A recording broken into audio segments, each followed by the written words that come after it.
UFC 314 goes down next weekend. They return to beautiful Miami, and top to bottom, we've got a tremendous fight card. Of course, Volkanovski is trying to become the champion again, taking on Diego Lopes. But I'm telling you, the main card, there is some very compelling, interesting, intriguing. That's it for the adjectives. There's some interesting fights on the main card with a story to be told in every single one. So let's start with the first fight on the main card. I'm talking about Nikita Krylov taking on Dominic Reyes. What's the storyline here? What is the theme, Bisping? Relevance in the light heavyweight division. We know Dominic Reyes fought for the belt before, went up against John Jones, had a very, very good showing. A lot of people even thought that Dominic Reyes won the fight. However, on the judges' scorecards, he didn't. He then went on a 4-fight losing streak and got knocked out quite a few times. But the man is back with a bang. He's back in style. He's back in fashion, and he's getting the wins. This guy is gigantic for the light heavyweight division. Last time out, he went up against Anthony Smith, but a savage beat down on Anthony, got the stoppage in round 2. We know Anthony wasn't himself. He was going through a lot of personal trauma at that time. He was very emotional walking into the ring, but sadly for him, that's not Dominic Reyes' problem. He went out there, he looked really good, he got the job done, got the stoppage in the second round, and before that, knocked out Dustin Jacoby in the very first round. Dustin Jacoby is a really good kickboxer, okay? What I'm saying here is Dominic Reyes on the verge of becoming relevant in the title discussion at light heavyweight, because he just might be. If he beats Nikita Krylov, and by the way, don't sleep on Nikita Krylov. This guy is a lot of fun to watch. He's big for the division. He's got great skills and a tremendous amount of experience. 30 wins, 9 losses, 39 professional fights, 12 knockouts, 16 submissions. He's on a 3-fight win streak over Alexander Gustafsson, vicious first round stoppage, went to his decision with Volkanovski, who's fought for the belt before, and then last time out, choked out Ryan Spann in the very first round. This is a great way to start the fight card. I'm telling you, both of these guys with a win could be relevant in the title picture. So, moving on, can the old guy get it done? Patricio Pitbull, 37 years old, coming over from Bellator, where I think he was a 4-time champion, okay? Biggest win probably when he knocked out Iron Mike Chandler in the very first round. Vicious right hand. He's got good jiu-jitsu, but he's 37 years old. There's a lot of wear and tear. There's a lot of miles on the clock, and that's not surprising when you look at the amount of experience. 43 professional fights, 36 wins, 7 losses, but he has been knocked out twice. However, you know, when you fought that many times, there's no problem with that. And of course, he'll be taking on the one and only Yair Rodriguez, one of Mexico's finest, and this man is not to be underestimated. Of course, he fought for the belt before against Alexander Volkanovski. Didn't go his way, got stopped in the 3rd round, and then he got stopped again against Brian Ortega. He's trying to prove is he still relevant in the division, or either of these guys going to be the next man to fight for the featherweight strap, because guess what? That's what's at stake here. One of these guys might be the next person to fight for the belt, because Volkanovski wants to be active. That's if he gets the job done. Moving on, what's the theme of this one? Bryce Mitchell versus Lord John Silva, or the Lord Assassin, as he used to be called. The theme here, listen, they've said it themselves, good versus evil. Okay, that's what Bryce Mitchell says this is all about. Bryce Mitchell, we don't need to go into it, okay? He said some wild stuff lately. John Silva, Lord John Silva, the Lord Assassin, and I prefer the Lord Assassin because he has been assassinating everybody inside the octagon. Since he was on the Contender Series, this man's had 4 fights and 4 stoppages, and the competition's been really good. Last time out, Melsik Bagdasarian, clean right hand, okay? Before that, Drew Dober, beautiful spinning elbows. Before that, the only person to stop Charles Jordan, and in his UFC debut in the first round, knocked out Weston Wilson. Now, John Silva is a very emotional guy when he's walking to the octagon. There's a very good chance that he's going to cry his eyes out 2 or 3 times before the fight even starts. But weirdly enough, when he's in the fight, when the action commences, he's very calm, he's very calculated, he's very composed. And that's what we see from all of the fighting nerds. They're one of the best teams right now. Bryce Mitchell, as we know, last time out, got back to winning ways against Kron Gracie, slammed him down, dropped him with an elbow. Prior to that, he'd lost 2 in a row, okay? He was undefeated at one point.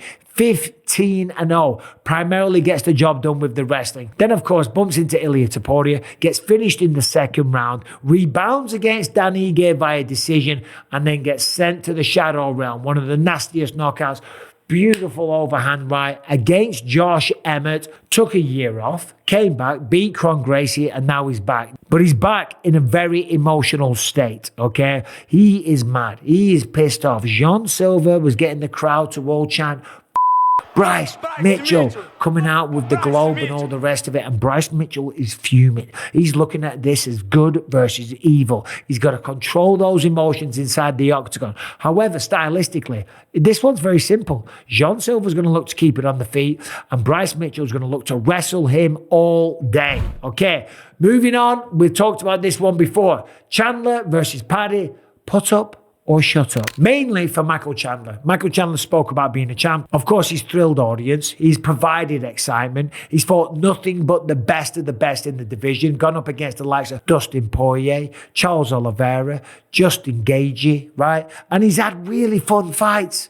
However, he's been losing. He has lost 4 out of 6 fights. He's lost 4 out of his last 5. So now he needs a win. And of course, he had a lot of time out on the sidelines waiting for Conor McGregor. Came back forward against Charles Oliveira. Didn't get the job done. Didn't get finished. Didn't get choked out, and that's going to help him against Paddy Pimblett. Paddy Pimblett, it's not necessarily put up or shut up for him. If he loses to Michael Chandler, he's still a young guy. It'll be his first loss in the UFC. It's not the end of the world. It'll be a bump in the road. He'll have to regroup. He'll have to rebound. He'll have to start the win streak again.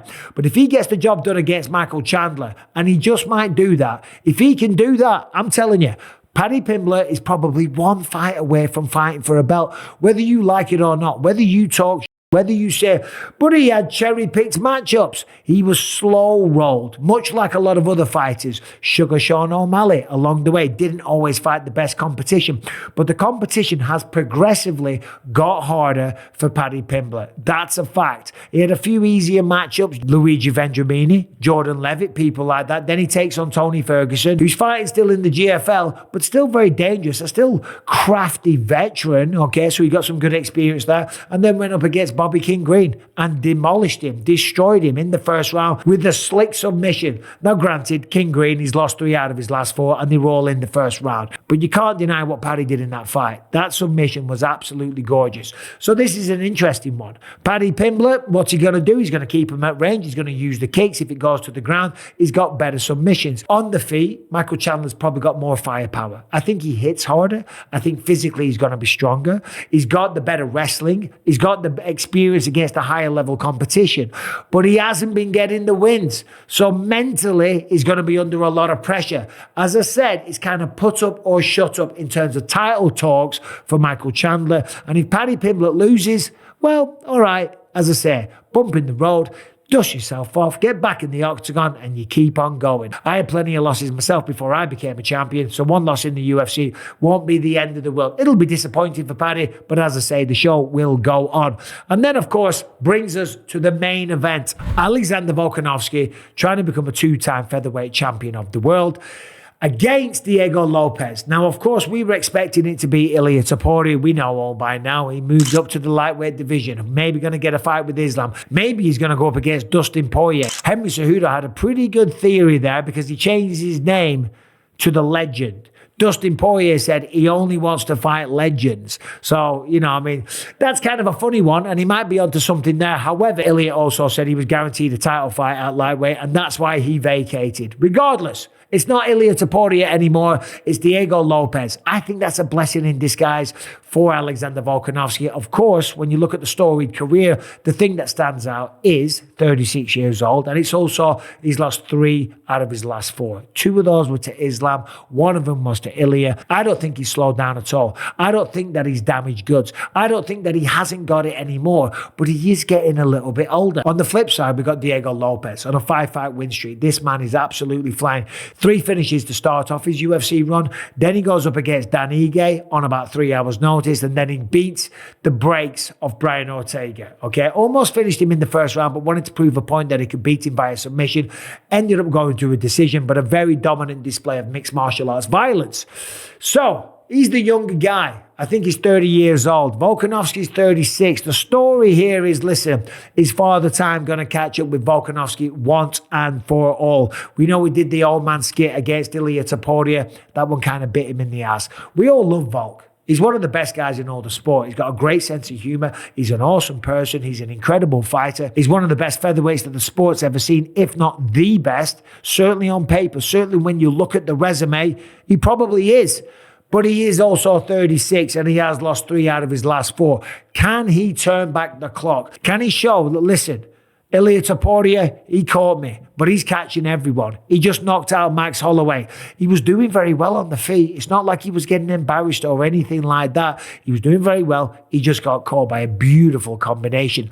Diego Lopes doesn't have the same punching power, but he is quick. He is fast. He is on a tear. He is on a roll. He's got momentum and youth on his side. And of course, he's got the best haircut in all of mixed martial arts, or the craziest haircut, whatever you want to call it. So there it is. 5 storylines on the main card for UFC 314. I'll be doing a more in-depth breakdown as we get a little bit closer. I'll be providing some predictions, but you let me know who you think wins these fights. We'll do a little poll as well. We'll make this one fully interactive. Subscribe, ring the bell. Members videos drop in almost every single day, most days anyway. As I say, thanks for watching. Wherever you are in the world, have a good day.